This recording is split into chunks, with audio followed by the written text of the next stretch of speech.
Howdy! I hear you want to play Dungeons and Dragons, but you don't know where to start because there's just so much information out there. It's okay. I'm here to help. I have been playing Dungeons and Dragons since 2018. I can answer any question that you have about playing. I've never been a professional player. I've just been playing with multiple groups over the years. Today, we'll go over different classes. All the classes that I will be covering today are from the Player's Handbook. Barbarian. The tanks of Dungeons and Dragons. That means that they are the ones with the most hit points, and they are the ones more likely to be hit in battle. Barbarian is a fierce warrior of primitive background who can enter a battle rage. This means that typically, as a barbarian, you are coming from a race of other barbarians. That doesn't mean that if you want to play a barbarian, you have to play someone who is already naturally strong. Think weightlifter. Here are some pop culture or real life examples of barbarians. I like to say Hulk. Also, if you read the book series, Cassian from A Court of Thorns and Roses. Yes, there is some argument that Cassian is also a fighter. Part of the fun of playing Dungeons and Dragons is that you take who it is that you want to play, and then you decide how it is that you wish to play them. Other people may view Cassian as a barbarian, and others may view him as a fighter. It entirely depends on how it is you want to play. Bard. The horny one of the group. That being said, you do not have to play the horny bard. The bard is typically the most charismatic person in your party, most likely to be face-to-face and trying to be diplomatic. A bard is described as an inspiring magician whose power echoes the music of creation. Who is a real-life example of a bard? I think the most bard that ever barded is Jack Black. If you don't believe me, look up that video of him playing that children's instrument, live TV. Clerics. I have a special place in my heart for clerics because a lot of people who know me and have played with me say that I am a cleric. A cleric is described as a priestly companion who wields divine magic in service of a higher power. This means that typically you will find someone who is worshiping a god or in service of a god and has magic because of their devotion. Some real-life clerics, well, obviously the first choice is a priest or a nun, but if you're going to play a cleric, it doesn't have to be someone who is in service. So a real-life example of a cleric is someone who is highly devoted to a particular topic or genre. And my day-to-day for clerics is people who go to Comic-Cons like Trekkies. Druids, the hippies of the DnD world. Druids are people who speak on behalf of nature and interact with nature.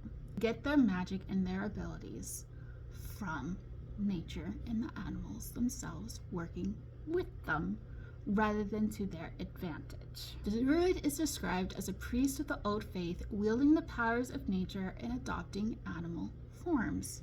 Wild shape into bugbear. Yeah, I know you all are thinking about the movie. So real life druids. Think about people who are arguing for climate change. Fighter. The one fighting alongside the barbarian, but doing it with a lot more finesse.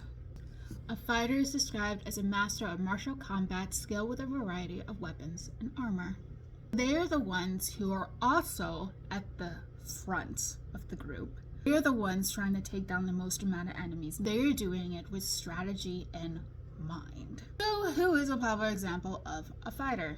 I like to say Aragorn from Lord of the Rings. I know some people think that he's more of like a paladin, but then again, that comes back down to interpretation. Monk, where fighter meets cleric. They are the martial arts of D&D world. They are fighter, just one step up. Using intelligence, they use wisdom. A monk is described as a master of martial arts, harnessing the power of the body in pursuit of physical and spiritual perfection. Remember, for a monk, you're not worshiping anything like a cleric, but you're also not really fighting like you would a fighter. You know how to fight, the wisdom. You're purely standing up for it. So who are some real-life monks? Jackie Chan. Karate Kid. Paladin. default leader of the group. They are like fighters with extra holiness to them. A little bit of bard sprinkle in for flavor. The next person that you are likely going to choose as the speaker of your group. A paladin is described as a holy warrior bound to a sacred oath. It usually means that you have someone who has taken an oath or a vow. They usually stick to it. It's usually an ideal rather than an actual physical person or body. Now, who is a real life example of a paladin? Captain America, Ranger. The opposite of a druid. But they know nature and land. Conserving it, they use it to their own purposes. A ranger is described as a warrior who uses martial prowess and nature magic to combat threats on the edges of civilization. So, think a hunter rather than being a zookeeper. Real life ranger. In popular culture, I would argue Feyre from A Court of Thorns and Roses. Rogues. Sneaky back alley people. I like to view them as people who were dealt a harsh hand in life and had no choice but to turn to a life of crime and doing dubious actions in order to survive. A rogue is described as a scoundrel who uses stealth and trickery to overcome obstacles and enemies. They're usually the ones who are sneaking around. They are best known for doing things like picking locks. Real life rogue. Kelsier from Mistborn. Sorcerer. Think of someone with magic. You think sorcerer. They're going to be one of your default magic people. Sorcerer. A spellcaster who draws on inherent magic from a gift or bloodline. We'll think of the wizards from Harry Potter. Or you think of Doctor Strange from Marvel. Warlocks. The real sugar daddies of the Dungeons & Dragons world. I'm not gonna hear you out that people think that clerics are the sugar daddies. Becoming a warlock, either done willingly, unwillingly. Warlock, a wielder of magic that is derived from a bargain with an extraplanar entity. There's some popular examples of a warlock. I argue Scarlet Witch. Wizards! They are the nerds of the Dungeons & Dragons world. Think of someone who says, I don't know what that is. I read about it in a book once. No, and you use your magic because you have studied it. It is a scholarly magic user capable of manipulating the structures of reality. So, real-life counterparts of wizards.